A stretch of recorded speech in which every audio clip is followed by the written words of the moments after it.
اللہم صلی علی سیدنا و مولانا محمد معدن الجود والکرم وآلہ وصحبہ وبارک وسلم۔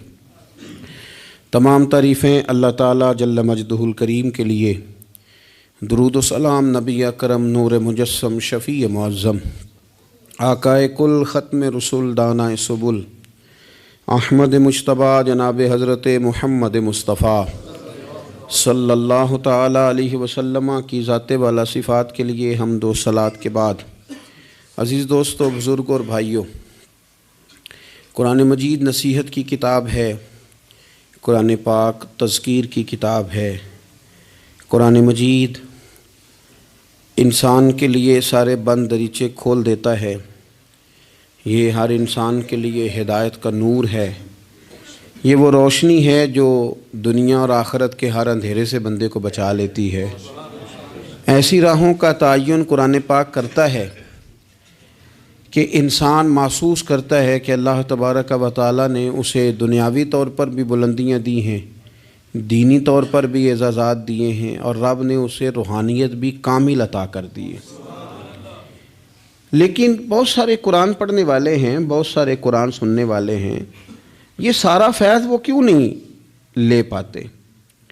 کہ ساری چیزوں سے وہ لوگ استفادہ کیوں نہیں حاصل کر پاتے؟ یہ سارا فیض وہ کیوں نہیں سمیٹ پاتے؟ تو قرآن مجید نے کہا، کیا خوبصورت انداز ہے اور کیا انوکھا رنگ قرآن پاک نے بیان کیا۔ فرمایا ان فی ذالک لذکرا، فرمایا بے شک اس میں نصیحت ہے قرآن پاک میں، اس میں نصیحت ہے قرآن پاک میں، لمن کان لہ قلب، لیکن اس کے لیے جو دل رکھتا ہے۔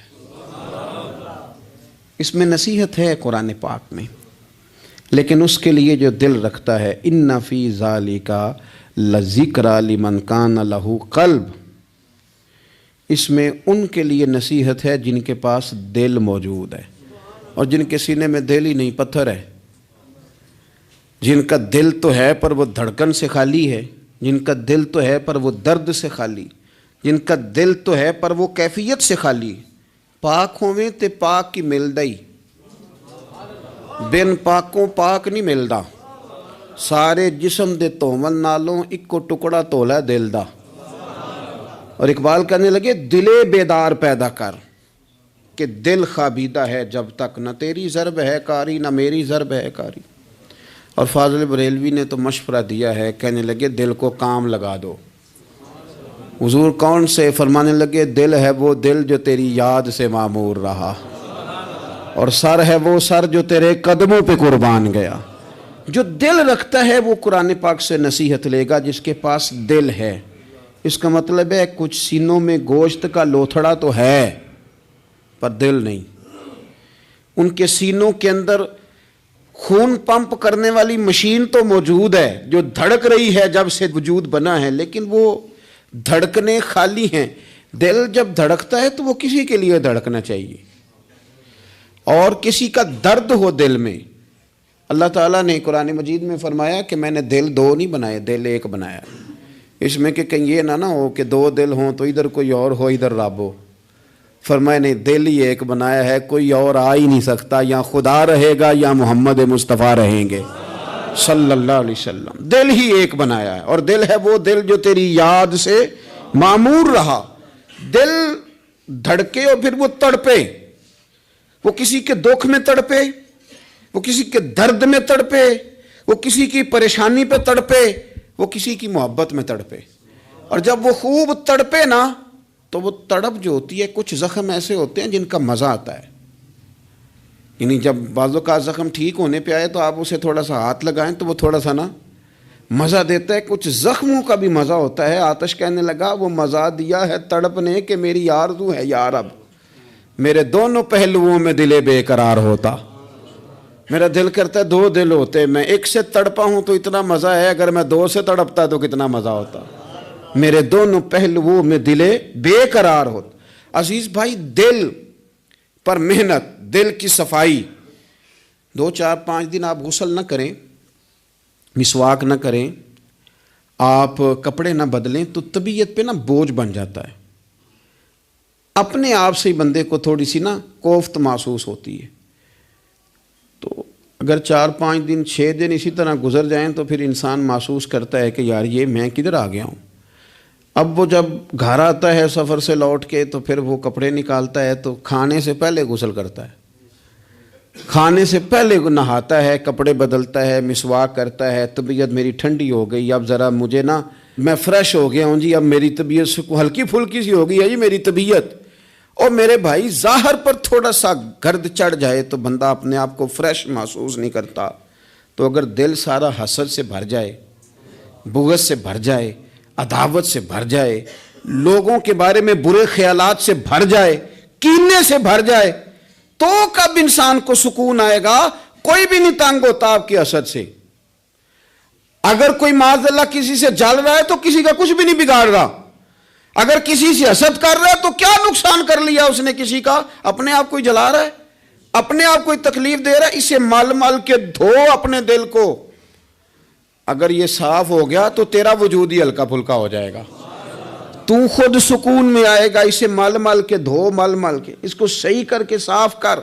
امام غزالی رحمۃ اللہ تعالی علیہ سے کسی نے کہا تھا کہ ہم اتنا سنتے ہیں امام حسین کو, اتنا پڑھتے ہیں مولا علی کو, اتنے تذکرے ہیں ہمارے سامنے عثمان غنی رضی اللہ تعالیٰ عنہ, اتنا ذکر ہے فاروق اعظم کا, ابو بکر صدیق کا, اتنا ذکر ہوتا ہے نبی پاک علیہ السلام کے اخلاق عالیہ کا, پھر اس کا اثر کیوں نہیں؟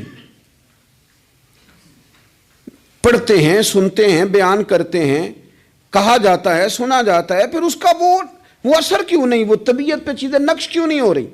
تو امام غزالی رحمۃ اللہ علیہ فرمانے لگے کہ اگر آئینے پہ گرد پڑ جائے تو اس میں عکس صحیح نظر نہیں آتے, آئینے صاف کر لیے جائیں تو پھر اس پہ عکس نظر آتے ہیں. ہمارے آئینے نا تھوڑے سے گرد والے ہو گئے ہیں, دل تھوڑے سے نا میلے کچیلے ہو گئے ہیں, تو کوئی بھی عکس اس پہ چڑھتا نہیں, جتنی مرضی بڑی بات سن لیں چڑھتا نہیں. مثال دیتے ہیں, کہتے رومیوں اور چینیوں کا مقابلہ ہو گیا تھا نقش نگاری کا. بادشاہ نے کہا جو اچھا نقاش نکلے گا, اچھی خطاطی کرے گا, اسے انعام دوں گا. تو رومیوں نے تو بڑے بڑے رنگ منگوائے, تو بڑی بڑی پینسلیں منگوائیں, تو بڑا انہوں نے کام کیا. درمیان میں پردہ تھا, آمنے سامنے دیواروں پہ نقش بنانے تھے. لیکن چینیوں نے کوئی چیز بھی نہیں منگوائی. 1 مہینے 1.5 مہینے کا ٹائم تھا. فارغ ہو کے بادشاہ نے پردہ ہٹایا کہ بیچ کھڑے ہو کے فیصلہ کروں گا کس کے نقش و نگار اچھے ہیں, انعام ملے گا. پردہ ہٹایا تو جیسے نقش رومیوں کی دیوار پہ تھے ویسے چینیوں کی دیوار پہ تھے, ایک نقطے کا بھی فرق نہیں. بادشاہ کہنے لگا کیسے فیصلہ کروں, تم نے کیا کیا ہے, سمجھ نہیں آئی تم نے کیا کیا. تو چینیوں سے یہ بھی پوچھنے لگا کہ نہ تم نے کوئی رنگ منگایا, نہ پینسل منگائی, نہ کوئی اور چیز, تو بالکل سیم. وہ کہنے لگے بادشاہ ہم نے تو کوئی نقش بھی نہیں بنایا. تم نے پھر کیا کیا؟ کہنے لگے ہم نے ذرا مال مال کے دیوار صاف کی ہے, دیوار کا آئینہ بنا دیا ہے. نقش تو انہی کے ہیں لیکن نظر ادھر آ رہے ہیں. میں نے سنا ہے کہ اس کے شبستان سے متصل ہے بہشت, مکی ادھر کے بھی جلوے ادھر کے دیکھتے ہیں. سنا ہے اس کے شبستان سے متصل ہے بہشت, مکی ادھر کے بھی جلوے ادھر کے دیکھتے ہیں. سنا ہے بولے تو باتوں سے پھول جھڑتے ہیں. اگر یہ بات ہے تو چلو بات کر کے دیکھتے ہیں. اگر یہ بات ہے تو چلو پھر بات کر کے دیکھتے ہیں. میرے عزیز کہنے لگے کہ وہ نا جناب ہم نے صرف دیوار صاف کی ہے, اتنی صاف کی ہے کہ شیشہ بنا دیا, تو اب ان کے نقش ادھر بھی نظر آتے ہیں. تو بس اب بادشاہ خوش ہو گیا. اس نے کہا کوئی بھی نہیں جیتا, کوئی بھی نہیں ہارا, تمہارا انعام برابر کا ہے. تمہیں نقش بنانے کا انعام ملے گا اور تمہیں صفائی کرنے کا انعام ملے گا. امام غزالی کہنے لگے چل تو اس طرح کر, روز تو غسل کرتا ہے, دانت صاف کرتا ہے, بال کٹواتا ہے, ناخن بڑھ جائیں تو کٹواتا ہے, کوئی چیز ذرا تھوڑی بڑھ جائے تو چھوٹی کرتا ہے, تو کوئی لباس پورا نہ ہو تو اس کو سیٹ کرتا ہے. تو اس طرح کر, ظاہر پہ جو اتنی محنت کی ہے ذرا مال مال کے دل دھو, انشاءاللہ امام حسین کا فیض بھی نظر آئے گا, مولا علی کے جلوے بھی نظر آئیں گے, حضرت عثمان غنی کی حیا کا عکس بھی نظر آئے گا. اسے پہلے دھو لے, پھر تمہیں سیدنا عمر کی عدالت کا فیض ملے گا, حضرت صدیق اکبر کی صداقت کا نور ملے گا. پھر تو دیکھنا تیری طبیعت پہ نبی پاک کے اخلاق عالیہ کا بھی فیض نظر آئے گا. لیکن پہلے اسے دھو لے، اسے دل بیدار پیدا کر کہ دل خوابیدہ ہے جب تک، نہ تیری ضرب ہے کاری نہ میری کچھ چیزوں سے دل سخت ہوتا ہے۔ جو لوگ دنیا داری کی اور فضول باتیں زیادہ کرتے ہیں ان کا دل سخت ہو جاتا ہے، جو ہنستے زیادہ ہیں ان کا بڑا سخت ہو جاتا ہے، اور صوفیاء کہتے ہیں جو کسی پہ ہنستے ہیں نا ان کا تو مردہ ہی ہو جاتا ہے، تو معاملہ ہی ختم ہو گیا۔ اور جو لوگ رزق حرام کی طرف بڑھتے ہیں ان کا دل بھی مردہ ہو جاتا ہے۔ اور اقبال کہتے ہیں جو مشینی زندگی گزارنے لگتے ہیں نا، روحانی زندگی سے نکل جاتے ہیں۔ ہم آج کل مشینی زندگی پہ آ گئے، ہمارے پاس انٹرنیٹ ہے، موبائل ہے، آواز کے فاصلے اتنے کم ہوئے ہیں کہ دلوں کے فاصلے بڑھ گئے ہیں۔ اقبال کہنے لگے دل کے لیے موت ہے، دل کے لیے موت ہے، دل کے لیے موت ہے یہ مشینوں کی حکومت۔ احساس مروت کو کچل دیتے ہیں یہ آلات، آلات پہ زندہ ہیں ہم، دل کے لیے موت۔ اور کسی کے گھر جانا، دروازے پہ دستک دینا، اور کبھی خط لکھنا تو سوچ سوچ کے، کبھی کاٹنا تو پھر لکھنا۔ لفظ یہ اس کے شایان شان نہیں، یہ جملہ میں نے بدل دیا ہے، لیکن اب بے باکانہ گفتگو ہے، تو مجھے وائس کر دے میں تجھے وائس کر دوں گا، حال ہی کوئی نہیں۔ تو کیا کوئی سوچے گا، کیا کوئی لکھے گا، کیا کوئی اس میں خوبصورتی کے رنگ بھرے گا؟ سخت ہو جاتے ہیں دل جب آپ مشینوں کی زندگی میں زندہ رہتے ہیں۔ دل نرم کیسے ہوتے ہیں؟ میرے نبی پاک نے فرمایا یتیم کے سر پہ ہاتھ پھیر، رب تیرا دل نرم کرے گا۔ اگر زنگ لگ جائے دل کو تو اللہ کا ذکر کر، قرآن پاک کی تلاوت کر، اللہ تیرے دل کو نرم کر دے گا۔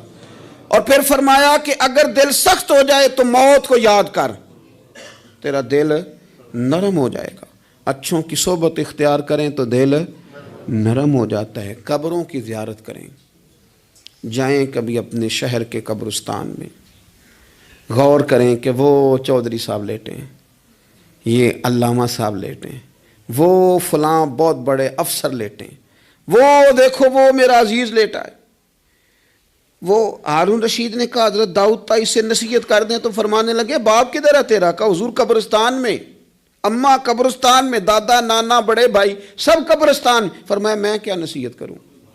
او پئیاں دس دیاں نہیں قبراں جنہاں تے پھل پئے، تو ادھروں کوئی بھی نہیں آمدا، تو ادھروں لکھاں گئے، تے سہ جوڑ سنگت دے ڈٹھے، سہ جوڑ 100 سال کی دوستیاں، سہ سال سنگت دے ڈٹھے، او تکو آخر وتھاں پئیاں، اور جنہاں بعد جیسی پل نہیں سمجھیندے، ایک پل نہیں سمجھیندے، پھر وہ شکلاں بھی یاد نہ رہیاں، سہ جوڑ۔ کہا یہ کوئی کم ہے دل کو نرم کرنے کے لیے؟ تیرے پاس موت کا تذکرہ قبروں کی زیارت کو تھوڑی ہے؟